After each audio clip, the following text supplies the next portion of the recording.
noches y muchas gracias por estar un día más aquí, viendo o escuchando mis opiniones sobre algunos temas. Y hoy el tema que vamos a tocar creo que es muy interesante. Vamos a hablar de las líneas de Nazca, las famosas líneas que hay en el desierto del Perú y que se habla de todo y todo el mundo cuenta historias sobre ellas y todo el mundo da sus razones, buenas, malas o equivocadas, como son la gran mayoría, porque realmente nunca lo sabremos. Nunca sabremos qué son esas líneas, esas miles de líneas que están dibujadas en el desierto peruano y que no se pudieron descubrir, no se pudieron ver hasta que se inventó la aviación, hasta que se podían ver desde el aire. Dice, hombre, la aviación se inventó a principios del siglo XX. ¿Cómo podían los nazcas hace miles de años ver esas líneas para dibujarlas? Esas líneas, esas figuras, todo lo que hicieron, un cúmulo de estudios sobre el desierto que nos han llegado hasta el día de hoy. Hasta el día de hoy no podía ser pintado. ¿Cómo podían hacerlo? Pues teóricamente, que es la única teoría que ahí sí se veo válida, pues es que el terreno es muy ferroso y apartando el hierro después hay una capa blanca, bien, perfecto. Vale, ahora lo admitimos que esa es la manera de hacerlo, pero ¿cómo ha durado tantísimos años, tantos miles, cientos de años han durado esas líneas sin que se borren? Bien, de acuerdo. También admitimos que es una zona donde llueve muy poco. Vale, perfecto. Pero esas líneas que tienen kilómetros, en muchos casos son como pistas de aterrizaje que se pierden en el infinito y tienen una derivación al final de 3-4 kilómetros, tienen derivaciones de menos de 1 metro. Algo que haría falta, pues, instrumentos de precisión para haberlas podido dibujar de esa manera, ¿no? Eso no se admite por ningún lado ni se habla, ¿no? Bueno, vale, bien, perfecto, sí, toda teoría tiene su contrateoría, pero, hombre, la teoría que no vamos a admitir es lo que nos están contando, de que si son líneas religiosas, que era para que caminaran y iban hacia sus centros para homenajear a sus dioses. Pues bueno, tomarse tanto trabajo para hacer un camino en un desierto donde su principal problema era conseguir agua, comida, bastante tenía el pueblo nazca con sobrevivir para dedicarse a hacer caminos por mitad del desierto a 40 grados de temperatura, ¿no? Bastante debían de tener. Pero bueno, lo vimos, porque Nazca aparece en la última película de Indiana Jones y la calavera de cristal. Aparece esa zona del Perú, las líneas de Nazca, esos descubrimientos misteriosos. También se encuentra hoy en día en los museos de Ica o Kokage, se pueden encontrar pues cabezas alargadas, tal y como aparecen en la película. Dice que son cráneos que les ponían unas tablas, como se hacía, ¿no? Como los mayas, les ponían una tabla al nacer en el cráneo a los niños para que se estiraran hacia atrás, ¿no? Pues bueno, pues cuénteme usted, eso me parece muy bien, pero cuando ves que hay uniones, hay otras formas craneales que nos están diciendo que eso es de nacimiento, pues qué raro, ¿no? Que también hubiese esa gente, y sobre todo el cine, que ya saben que siempre se inspira en realidades mal llevadas normalmente llevan muy mal la realidad al camino de la verdad. Pero bueno, por lo menos nos abren una puerta a que eso existía o a que eso pudo haber pasado. Porque lo que sí no nos van a negar, como le pasó a María Recci, que fue la gran investigadora de las líneas de Nazca y la que dedicó su vida hasta que se nombró Patrimonio del Mundo, ¿no? De UNESCO, las líneas de Nazca, porque seguían destruyéndose. La Panamericana cruzaba por el medio, destruyendo dibujos, destruyendo cosas que hoy serían irreemplazables, además de irreemplazables, pues como siempre, imposibles de hacer con toda nuestra tecnología, todo lo listos y todo lo que tiene la civilización, sería incapaz de volver a hacer esos trabajos. Dicen que no son líneas astronómicas los últimos estudios, no tienen nada que ver con la astronomía. Bien, casualidades, pues sí, casualidades, las causalidades están ahí, como siempre. Porque tenemos el colibrí, el famoso dibujo del colibrí y del pájaro, con el pico apuntando hacia el 21 de junio por donde va a salir el sol en el equinoccio. Pues son cosas que bien, pues serán causalidades, pero los nazcas, en lugar de preocuparse de comer, pues parece que se preocuparon por la astronomía, por adorar a sus dioses, por caminos rituales donde les iban dejando ofrendas. Parece que eso es lo que hacían, y luego ya nos terminan diciendo que debían de conocer los globos aerostáticos. Vaya hombre, vaya, no conocían la rueda y conocían los globos aerostáticos. Bueno, pues perfecto. Todo es posible en este mundo de que nos quieren contar o nos quieren explicar cómo van las cosas, y la realidad es que nunca, eso sí que lo podemos tener claro, nunca irán y nunca serán tan verdaderas como ocurrieron en su momento. Ya nos están hablando que el presidente Biden va a hablar sobre los extraterrestres, va a empezar a admitir cosas, está ocurriendo algo. Lo que no podemos obviar es que algo está ocurriendo en el mundo que no se puede ocultar, que no se ha ocurrido o ocurrirá muy pronto, algo que no se puede ocultar y que todos, los grandes, los poderosos, lo saben. Pero estamos con demasiadas llamadas de atención sobre el mundo, estamos volviendo a las teorías antiguas sin haber hablado de ellas durante decenas de años, ¿no? Durante décadas no hemos hablado de ellas, y ahora está todo en auge, todo está en apogeo y todo está pareciendo que nos van a contar algo. Que nos van a contar algo me extraña, porque ya saben que cuando se desclasifican los documentos, de esos he visto millones, ¿no? Primero, eso, que te dan millones de documentos. Ahora, mírelos usted uno a uno. Y cuando empiezas a ver alguno que sea medio interesante, lo único que aparecen son tachones. Lo que viene es todo con tachones, se desclasifica lo que ellos quieren o lo que a ellos les interesa. O sea que hay confianza y fe de que eso nos va a aclarar las cosas, no tengo mucha. Eso, como el presidente Clinton, cuando se presentaba a la presidencia, decía: yo quiero ser presidente por dos cosas, para saber quién mató a Kennedy y qué se sabe del Área 51, qué ocurrió en Roswell. Pues bien, fue presidente y llegó a la CIA y les dijo: buenas, venía a saber esto, quién mató a Kennedy y qué ocurrió en Área 51. El entonces presidente de la CIA le dijo: ¿y usted quién es para preguntarme eso? Dice: hombre, soy el presidente de los Estados Unidos.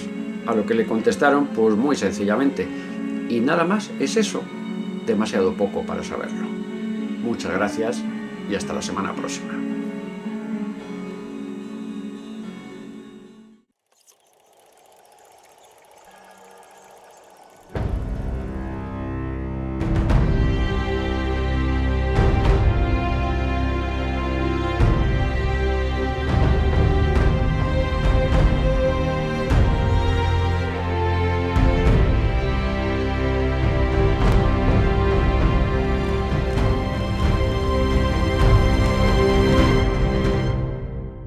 Uno de los mayores enigmas y misterios del Perú precolombino son las líneas de Nazca.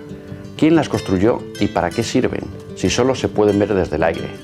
Un misterio oculto por el paso de los siglos que intentaremos aclarar en un viaje a lo más profundo de los desiertos de la costa peruana, la tierra de los dioses, donde estos podían volar. Mucha tinta se ha vertido sobre las líneas de Nazca. Todo tipo de explicaciones se han dado sobre su existencia y los fines que tenían en su construcción. Este misterio es uno de los pocos que siguen viviendo junto a nosotros en este mundo globalizado, donde cada vez menos cosas nos sorprenden. Pero entre esas cosas prodigiosas e inexplicables, desde luego se encuentran las líneas de Nazca. Corría el año 1927 cuando el arqueólogo peruano Mejía Asespe, discípulo del gran doctor Tello, el rey de la arqueología peruana en aquellos tiempos, recibe noticias de que unas líneas misteriosas están apareciendo en el desierto de Nazca, en la pampa peruana. Pero no se presta mucha atención a esos rumores. Son los años de los grandes descubrimientos. Prácticamente ayer se descubrió Machu Picchu, 1911. Están comenzando las excavaciones en Chan Chan, la ciudad de barro, o en la mágica Chavin de Huántar. Los arqueólogos tienen demasiado trabajo entre Egipto y Perú.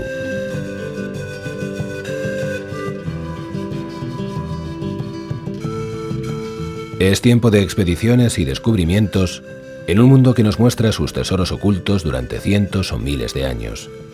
Años de fortuna y aventura que ya no volverán, pero que no podían prestar más atención a unas líneas dibujadas en mitad de un desierto, Craso error, como nos demostró el paso del tiempo, que siempre se encarga de curar estos errores.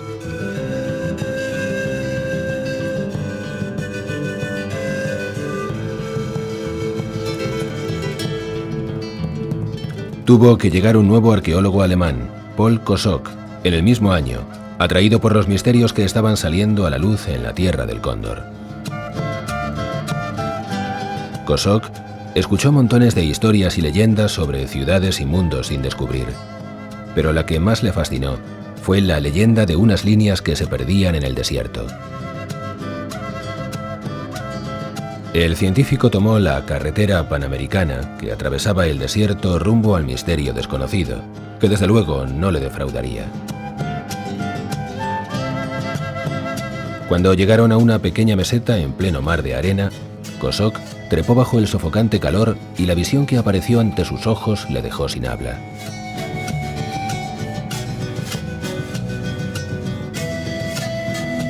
Cientos de líneas realizadas sobre la dura capa del desierto cruzaban la pampa. No había duda de que el hombre había creado aquello.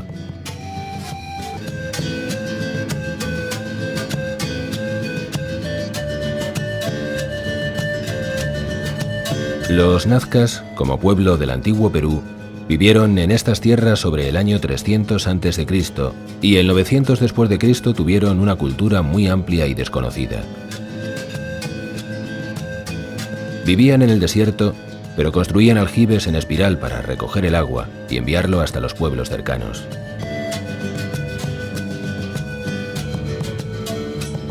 La cerámica y el textil fueron otro de sus grandes avances, pero el misterio más grande de todos fueron las famosas líneas. Unas líneas que ocupan un territorio de unos 50 kilómetros de largo por 15 de ancho, con figuras imposibles, como grandes pájaros, arañas o monos.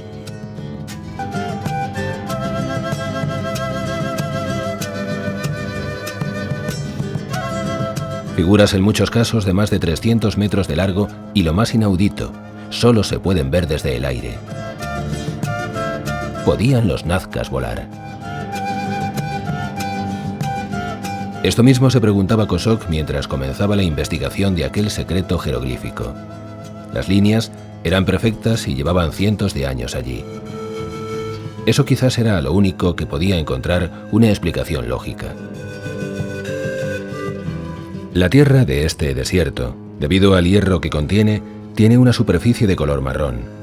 Pero cuando escarbas un poco, o simplemente caminas por ese místico suelo, queda marcado, pues una capa de tierra blanca está bajo la primera capa ferrosa.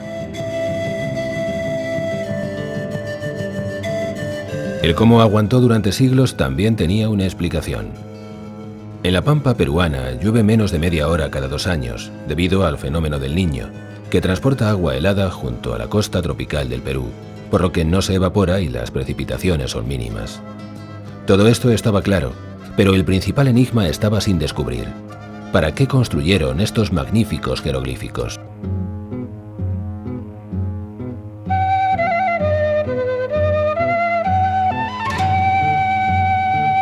Desde aquellos días, muchas explicaciones se han dado sobre el tema, hasta la del profesor también alemán von Däniken, que afirmaba que las líneas eran pistas de aterrizaje para las naves extraterrestres.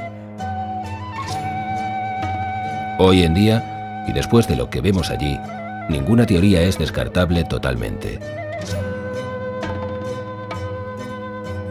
En 1946, Kosok regresaba a Alemania, pero dejó la investigación en las mejores manos y que llegaron a ser leyenda en las líneas de Nazca.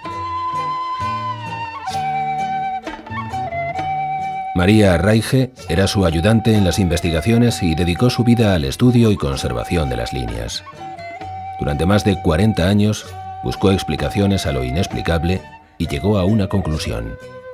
Las líneas representaban un calendario astronómico, marcaban la llegada y el cambio de las estaciones y demás sucesos que se relacionaban con las actividades de la agricultura. Algo en lo que desde luego tenía cierta razón. Por ejemplo, el glifo del pájaro gigante marca con su pico el 21 de junio, el lugar exacto por donde saldrá el sol. María luchó y consiguió que las líneas fueran declaradas Parque Nacional, ya en 1970, pero logró que las líneas se dejaran de destruir, ya que las podía pisar todo el mundo, aunque bastante destruyó la carretera panamericana que cortó a muchos de los dibujos por la mitad. Las líneas se dieron a conocer al mundo y se han convertido en uno de los enigmas más grandes de la Tierra, gracias a que una mujer creyó en su proyecto y estuvo luchando por él hasta su muerte en 1998. Para llegar a la pampa o desierto peruano, partimos una madrugada de la ciudad de Lima, capital del Perú, tomando la Panamericana Sur.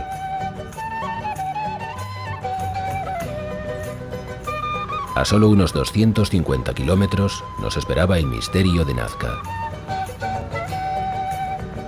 Los kilómetros se convirtieron en más de 4 horas de viaje por las peligrosas carreteras peruanas, donde hace años temía el asalto de los hombres del Sendero Luminoso. Ahora debemos desconfiar de los temerarios conductores. Aparecen las grandes e infinitas rectas y vamos viendo la pampa a nuestra derecha, con algunas líneas que se dejan intuir pero no se ven totalmente definidas. El día va pasando y el paisaje cada vez me cautiva más. Solo algún pueblo interrumpe el desierto.